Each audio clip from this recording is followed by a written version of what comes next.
Wow, what a powerful talk. Thank you so much for sharing this important message with us, Becky. You can unmute yourself, Becky, and show your video now if you'd like. Hello. Hi, Becky. Good to see you. So before we move into the Q&A session, would you like to take a moment to introduce yourself to our audience? Yes. Hi, everyone. Thanks for coming today. And thank you to the amazing planners to make this possible. I can't believe it's been almost a 2-year journey. So my name is Becky, as you had seen in the video. I used to reside in Milwaukee up until the fall time, and I really enjoyed working on this event, and I've always been passionate about sharing my story as many places as possible with the hopes it can help others and make life easier for those who come after me with similar physical differences. I'm proud to identify as part of the disability community. I think there's a lot of strength that can be found in the disability community. There's untapped talent, and it's important for people to continue to share their stories, whether or not they have a relationship to disability within themselves or if you're an ally. And it's really important to not be fearful of mistakes you made in the past and how you've addressed the disability community, because we're here to teach you to do better in the future. And that was really kind of the goal of the talk, to allow people to give themselves permission to reflect on maybe some mistakes they've made in the past or insecurities they may have about addressing disability, but being open to being more inclusive of disability in the future. Mm-hmm. Well, thank you so much for being here today, Becky.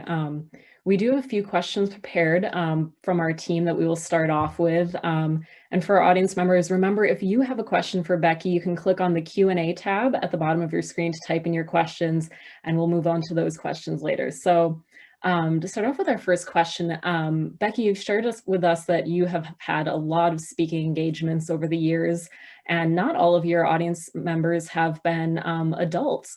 So what are some of the funniest and most wholesome questions you've gotten from kids?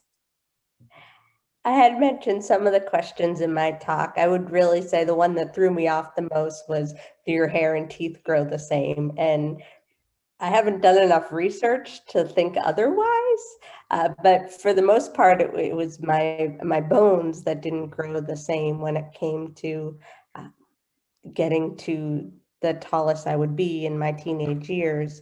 So I feel that I'm often getting a haircut just as much as anyone else, and my teeth seem to be just like other adults. But it was a really creative question, and same with the have you ever been attacked by a large dog? It's something to think about because it's an encounter I could have. And a lot of times teachers get super nervous. They get worried about what questions the students will ask, but it allows them to have an open dialogue with me, ask me anything that's on their mind, with the hopes that next time they see someone like me, they can treat them just like another person. What's great is the really young kids who talk about the things that they're really interested in. When I mention I played soccer growing up, so they tell me that they are on a soccer team or they have a sibling who plays soccer. And it's been fun just to have a dialogue so they start to learn that it's okay to be different and we can still have things in common. Yeah, absolutely. So I have a question. I really want to get a little more tactical. I think sometimes being a social justice warrior and wanting to make the world more inclusive for a variety of reasons, it can feel really overwhelming and you don't really know where to start a lot of times. So what would be like one thing or a few things that someone without a disability could do tomorrow to help out in this effort? That's a great question. I think it's really important to put it out there that you're willing to assist someone if they need the assistance, but don't try to help them without verbally saying that you're there to help. I think we can all be a little stubborn in our own ways of wanting to try to do something first on our own. We crave to be as independent as possible, but it's always nice to know that someone is there to assist and they're willing to assist if we need it. I always use the example of being at the grocery store. I appreciate when there's someone in the same aisle as I am who lets me know that they're there to help if I need it. They don't try to get something for me right away. They just let me know that they're there to help. And then as they see me struggle to try to reach something on the top shelf that I'm never going to be able to reach, I then have permission to ask them if they can assist me getting it. And I try not to cause too big of a scene where I would break something and the shelf would fall down before allowing them to help me. But it's in those scenarios where you feel a level of comfort to ask for help if people put it out there. And it also translates into the work environment. I had mentioned in my talk about really encouraging employers to put it out there that they're willing to make an accommodation for someone from the job application process to the interview to onboarding to their lifelong career at whatever company they may be at, and having multiple touch points so people feel empowered to ask if they need assistance. I love that. Yeah, and our last question that we have prepared by our team before we move on to audience questions. What is the most valuable lesson you've learned from being an outspoken advocate on this topic? One of the best experiences I had was going to an unconscious bias workshop. Because I will say that even people who fall into the different demographic categories that are historically left out have work to do. And we all have a bias against people who are not like us. So I went to this exercise where they told us to find someone in the room who looks nothing like you and try to find 3 things you don't have in common. And it was a harder exercise than I thought it would be, because we all do have a lot more in common. And it just made me realize, like, we tend to be quick to judge, but then we don't know what we're missing out on if we don't just get to know a person. And that translates into, when it comes to terminology, a lot of people prevent themselves from digging into the disability inclusion work because they're afraid of offending and using the wrong terminology. And I think it's really important for people to be open to learning from someone and not just assume that they can't do the work because they're going to say the wrong thing. Yeah, I think that's really important. I think a lot of people are starting to realize it's better to try, maybe make a mistake or two, apologize, learn, and move on than just not try at all. So I'm really glad that you're an advocate of that. So we do have one question so far from our audience. Reminder for other attendees, it's just that Q&A tab at the bottom if you have any questions for Becky today. This question is from Kaylee. It's Becky, how do you feel about the programs on TLC about little people, such as 7 Little Johnstons, The Little Couple, Little People, and Big World? Oh, Little People, Big World, I think is the title.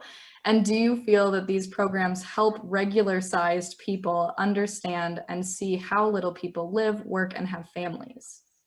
I think that's a great question. And I think those shows, when they came along, they did bring awareness to our community. Since there are only 30,000 little people in the United States, most people have never seen someone like us unless they see us on TV. I remember being at a Starbucks in the Boston area, and a family from Toronto came up to me, and they had a little bit more awareness because they had previously seen Little People, Big World, and they were more willing to have a dialogue with me, have a conversation. Sometimes people assume that every time they see a woman with the same type of dwarfism as the mother in the show, that must be her. They may assume that there's only one of us. So it's really important for people to become enlightened and educated by those shows, but then understand when you meet someone like us, we could all have different lived experiences and should be treated like a person. I think over time, there have been more and more shows that have come out, and sometimes it exhausts the topic.